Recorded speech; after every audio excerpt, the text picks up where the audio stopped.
तो भाई लोग, आज आया मिस मार्वल का एपिसोड नंबर 5। और यार ये एपिसोड काफ़ी यूनिक था। मतलब इस सीरीज़ की टोन से तो काफ़ी अलग वाइब्स दे रहा था। तो आज हम बात करने वाले हैं इसी के बारे में कि एक एपिसोड कैसा था और इसमें क्या अच्छा था और क्या बुरा। But before that all, hello everyone, the SP here and you are watching the Gamma Ala Nerd. तो यार देखो, जैसा कि हमें पता ही है कि इस सीरीज़ की पूरी टोन ही बहुत लाइटफुल है। पर यार ये एपिसोड कुछ अलग था। मतलब इस सीरीज़ का सबसे यूनिक एपिसोड आप इसे कह सकते हैं, या मैं तो मानता ही हूँ। इसकी शुरुआत होती है एक नए और यूनिक इंट्रो के साथ, जिसमें बज रहा होता है सुरैया जी का गाना, तू मेरा चांद मैं तेरी चांदनी। और मार्वल का लोगो ब्लैक एंड वाइट होते हुए एक टीवी की स्क्रीन में दिखाई देता है। और फिर हमारी आज की कहानी की शुरुआत होती है। तो शुरुआत में हमें टाइम दिखाया जाता है 1947 का, जहां इंडिया आज़ाद तो हो ही चुका है, लेकिन पाकिस्तान का बंटवारा भी हो रहा है और ब्रिटिश गवर्नमेंट की फूट डालो शासन करो वाली राजनीति की भी खूब चर्चा हो रही है। लेकिन यहाँ की जनता को काफ़ी तकलीफ़ों और दंगों का सामना करना पड़ रहा है और न जाने कितने लोग अपने घरों से बेघर हो चुके हैं। फिर हमें सीन दिखाया जाता है 1942 का, जहाँ एक औरत खेतों में से भाग रही होती है, जो कि होती है आयशा, यानी कमाला की नानी की माँ, या कह सकते हैं परनानी। फिर वो उसका पीछा कर रहे ब्रिटिश ऑफिसर को मार देती है और पहुंचती है एक गांव में, जहां हसन नाम का एक आदमी लोगों को समझा रहा होता है कि ये देश हमारा है, हम सबको एक होकर ब्रिटिशर से लड़ना होगा। फिर वे आज़ादी के नारे लगाते हैं और तभी वहाँ ब्रिटिश सैनिक आ जाते हैं और उन्हें वहाँ से भगा देते हैं। फिर हम देखते हैं कि आयशा एक जगह पर सो रही होती है। तभी हसन उसे जगाता है और उससे पूछता है कि तुम कौन हो और तुम्हारा नाम क्या है। वह उससे कहता है कि अगर तुम्हें खाना पानी किसी भी चीज़ की ज़रूरत हो तो मेरा घर पास में है। उसी रात जब आयशा को भूख लगती है तो वो हसन के पास जाती है, खाना खाती है और उन दोनों को एक दूसरे से प्यार हो जाता है। आयशा उसे अपना नाम बताती है और हसन भी उसे अपना नाम बताता है। फिर अगला सीन हमें दिखाया जाता है कि आयशा हसन को एक छड़ी देती है चलने के लिए, क्योंकि वो एक पैर से अपाहिज होता है। कि तभी हमें पता चलता है कि आयशा हसन के बच्चे की माँ बनने वाली होती है और उन दोनों ने शादी काफ़ी पहले कर ली होती है।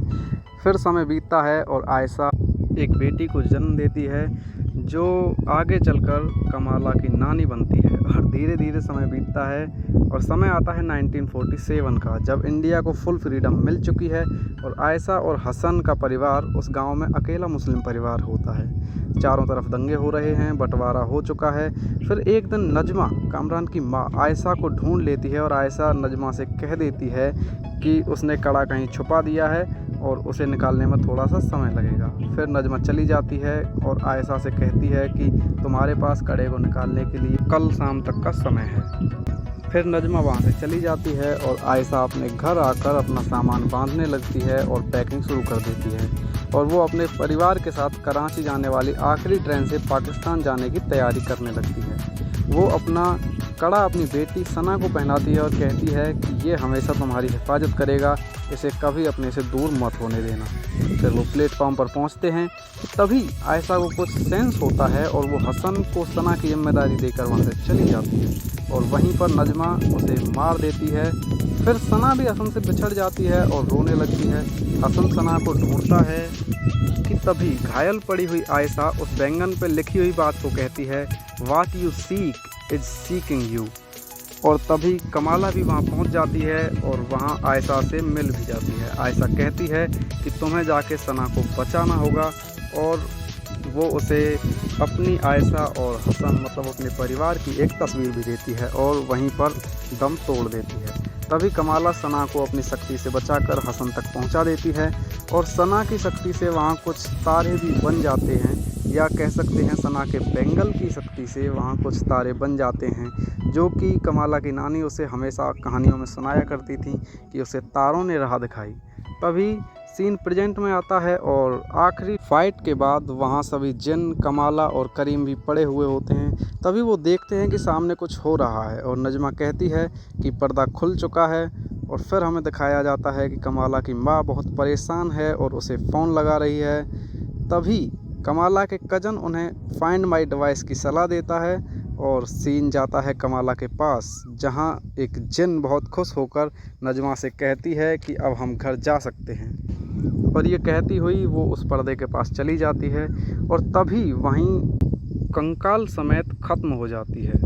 तो नजमा घबरा जाती है। फिर कमाला अपनी शक्ति से वहाँ एक दीवार बनाती है और करीम से कहती है कि वहाँ से सबको निकालो। करीम वहाँ से सबको निकालता है। फिर नजमा वहाँ पर्दे के पास जाने लगती है, जो कि बढ़ता ही जा रहा था। फिर कमाला उसे काफ़ी समझाती है, कामरान की भी याद दिलाती है, पर नजमा पर्दे के पास चली जाती है और जाते जाते कामरान का नाम चिल्लाती है। और फिर कामरान के पास भी पर्दे की कुछ वेव्स पहुंच जाती हैं और कामरान में भी कुछ सुपर पावर्स आ जाती हैं और वहीं नजमा ख़त्म हो जाती है। फिर कमाला की अम्मी और नानी भी वहां पहुंच जाती हैं और कमाला को उसकी पावर्स का इस्तेमाल करते हुए देख लेती हैं। फिर थोड़ी बातचीत के बाद कमाला वो फ़ोटो जो उसे आयशा ने दी थी वो अपनी नानी को पकड़ा देती है और करीम उसे अपना लाल मास्क देता है और कहता है कि वलीद को तुम पर नाज होगा। फिर कमाला की अम्मी को वहीं पड़ा हुआ कमाला का एक ज्वेलरी पीस मिलता है और सीन शिफ्ट होता है कमाला की नानी के घर पर, जहां कमाला की अम्मी कमाला की नानी मिलकर एक फ़ोटो एल्बम देख रही होती हैं और हंस रही होती हैं, जिसमें कमाला